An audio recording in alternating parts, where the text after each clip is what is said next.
Hey, good morning, everyone. Genevieve here to talk to you about our upcoming full moon in the sign of Virgo. This is going to be very early on Friday morning on the East Coast, right before 3 a.m. And just 4 minutes later, are going to have our first lunar eclipse of the season. So if any of you are like me, I'm probably not going to be awake at that time to witness this, but most of you over there on the West Coast, this will be very late in your evening. But if you're up and you get some pictures of this, please share in my group or just on any of your social media, because I'm very interested to see what it's going to look like. So again, the full moon, it's also known as a worm moon. This is in the sign of Virgo, and my full moon Virgo blend is called the Reaper because this is kind of like, this is it. This is the end of the winter. We are finally ready to clear our path for the upcoming astrological calendar year, which starts in Aries season in just a week or so. So this chart though, and I'm of course going to share both of the charts with you again, like I always do. It's very heavily weighted in water. So this is going to feel watery. And what do I mean by that? Emotional. Okay, there's going to be some heavy emotions.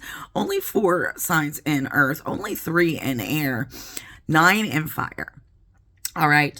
So I'm going to get into that in a couple of minutes. I do want you to be forewarned that body parts associated with this full moon eclipse are colon, digestive tract, rectum, and your sense organs. So be extra careful to treat them well to avoid injury or illness in these parts of your body that are very much affected by this full moon. So you're probably already starting to feel a little bit of this energy. Again, eclipses are just more intense than our traditional new and full moon. So you're going to be tired. It's normal to be tired. It's normal to be cranky. It's normal to be moody, emotional. You definitely want to make sure you diffuse my Reaper blend to kind of keep you grounded. Again, Virgo is an earth sign. It's very analytical, critical thinking, hardworking, determined, smart about it. So Virgo really wants you to stick close to home, take care of yourself, do the practical thing. Not like all these fire signs, especially most of the planets are in the sign of Aries now, wanting you to go, go, go, go, go, go, go. So, and Saturn just entered Pisces as well.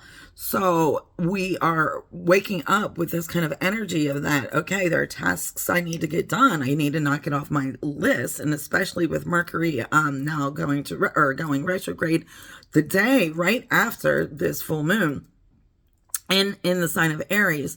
So, which by the way, Mercury loves being in Aries because it's quick conversation, quick wittedness, but we've got all these signs in Aries, which is the big ushering in the beginning of spring. Aries is ready for it. Aries is like, okay, Pisces season, like I know you still got a week and a half or so to go, but no, let's get it moving. So you might feel a little bit rushed. You might feel a little bit antsy, like you have all this stuff to do and you want to get it moving, get it going.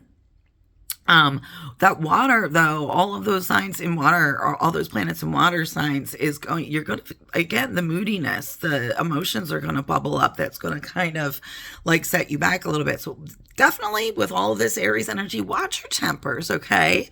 Try to slow down, try to be patient. Definitely you want to charge your crystals under this, full moon, because this is going to give you an extra little go-go juice to get you through Aries season. All right, so I want to talk about mostly the best aspect in this chart, and you'll see this, is the moon and Uranus have something really good going on, and Uranus with Saturn and the sun also have something really good going on. Pretty favorable is Mars and the moon, and also Mars with the sun and Saturn, the sun and Pluto. The biggest challenge here, again, is going to be that Saturn with the moon and the sun and moon opposition that's going on. So let's get into it, shall we? So with the sun and the moon, opposite each other. We have, obviously, the Virgo moon is in opposition to the Pisces sun. This is the time to get organized. This energy, get rid of the clutter. Dislikes clutter and chaos. Very tolerant, accepting energy, and also a highlighting of balancing emotions and also acceptance.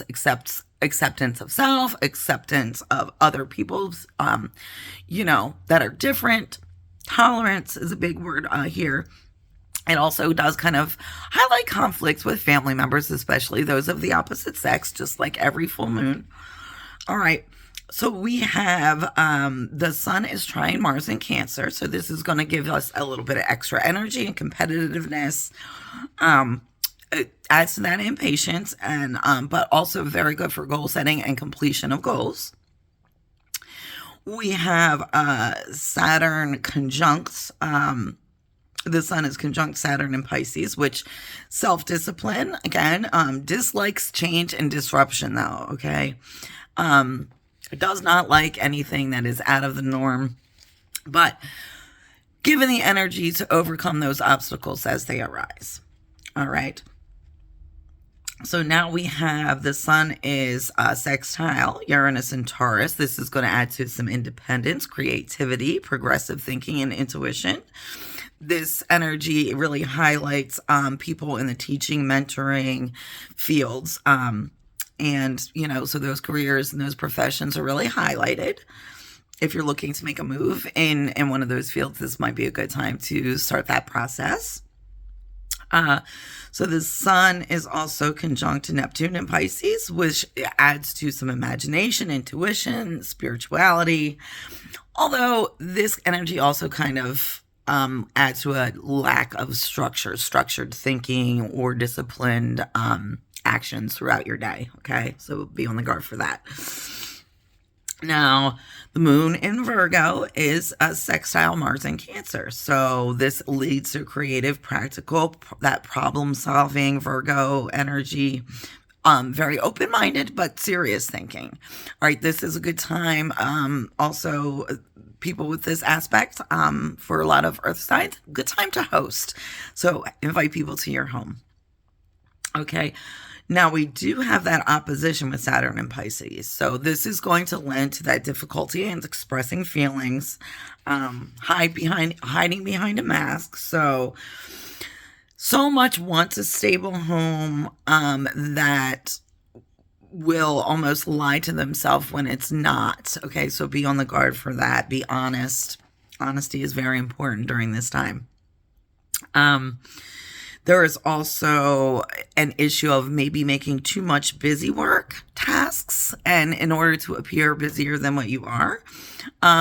Also, with this energy, be on guard against depression. Like I said, a little seasonal sadness, a little seasonal depression. All that water energy definitely lends to that.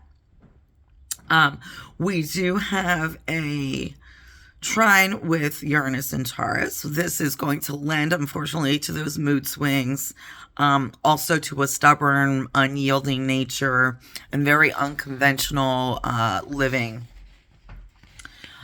We have an opposition to Neptune in Pisces, which is going to lead to that confused, chaotic energy, but also a need to connect with or join religious movements. So a lot of people with this highlighted heavily in their chart, you're going to see a lot of people doing that, maybe reaching out to become part of something in a religious sense, right? Groups. There's a trine to Pluto in Aquarius. This is going to lead to intense emotions, but it's going to help us all clearly express our opinions, although this may come at the cost of conflict and arguments.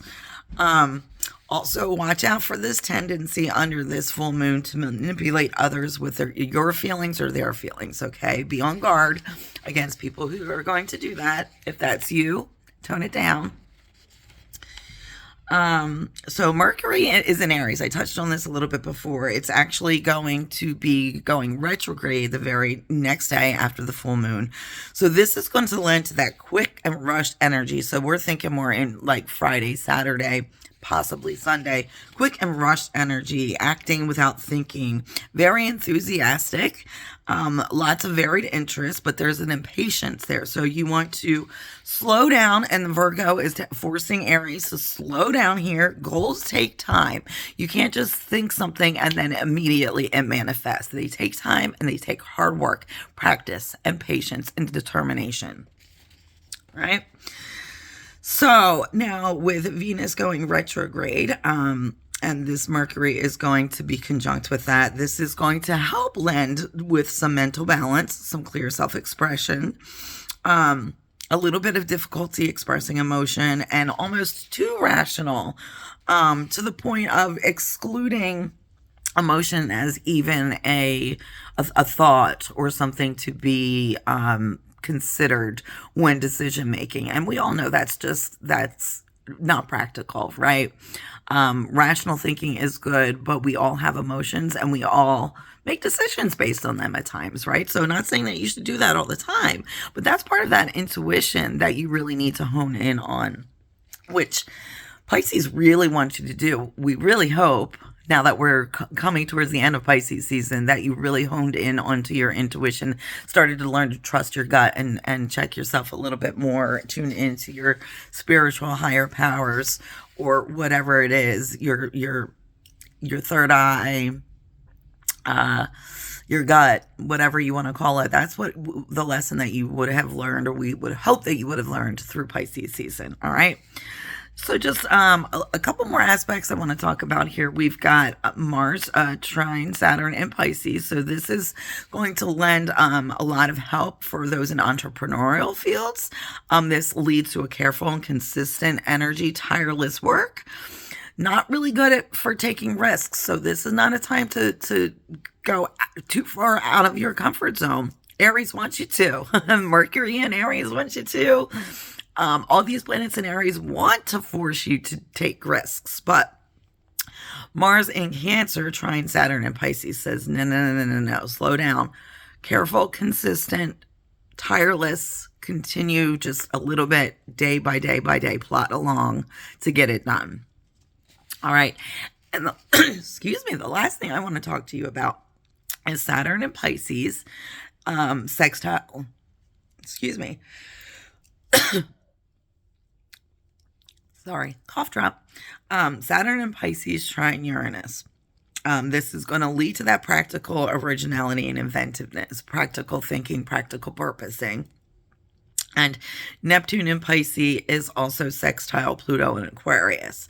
So this is our strongest aspect and the basis of what we're going to take with us as we leave Pisces season and jump into spring with Aries season, is that continuing peace building and global transformation of positive energy, positive exchanges. So Pisces, we're about ready to let you go, Pisces. The Reaper is going to usher you out before the Cardinal of Aries ushers in. So we're going to take this full moon and this eclipse to really ground yourself, really get clear on your goals, ending things, finishing tasks, keeping your head down, doing the hard work, cut out anything, declutter, organize things, cut out anything that is not serving your purpose and is not going to, that you need to leave behind, that's not going to help you progress as we go into the astrological year of 2025, starting with Aries season in a week and a half. All right, guys, take care. Till next time, blessed be, namaste, all that good stuff.